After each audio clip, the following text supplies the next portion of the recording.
What toxic family tradition did you break that cost you everything? In my family, arranged marriages weren't just expected, they were mandatory. For generations, every firstborn daughter was married off at 18 to a suitable man chosen by the elders. My great-grandmother did it, my grandmother did it, and my mother did it. They all claimed to have grown to love their husbands eventually. When I turned 17, my parents started introducing me to potential matches, mostly older men from wealthy families who'd donate generously to our family business. My father would parade me around at dinner parties like a prized horse, bragging about my grades and extracurriculars while these men, twice my age, looked me up and down.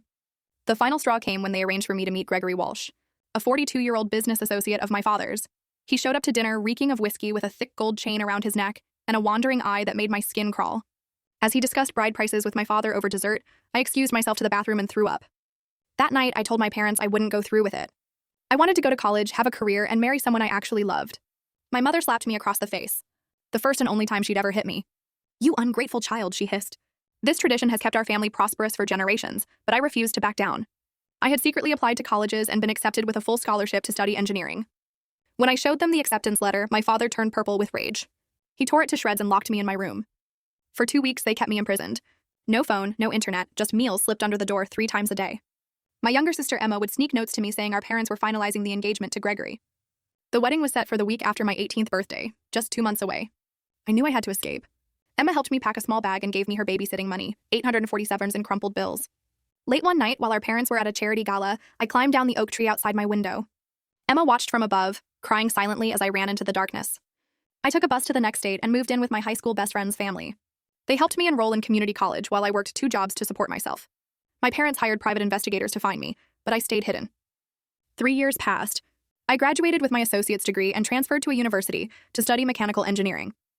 That's where I met Nathan, a kind-hearted grad student who loved me for my mind, not my family name. We dated for 2 years before getting engaged. On my terms, my choice. When the wedding invitations went out, I sent one to my family's address, not expecting a response.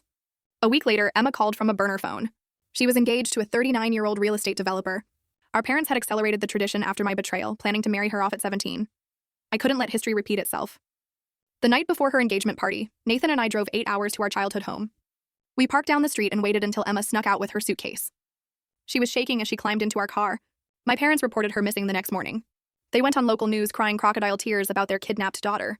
But Emma was 17, old enough for the police to accept that she'd left voluntarily. She moved in with us and finished high school while working part-time at a cafe. The day I married Nathan, my entire extended family disowned me. Uncles, aunts, cousins all blocked my number and social media. My parents publicly declared they had no daughters, but I gained something more valuable than their toxic legacy.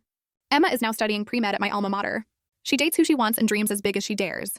Last month, she told me she wants to become a trauma surgeon.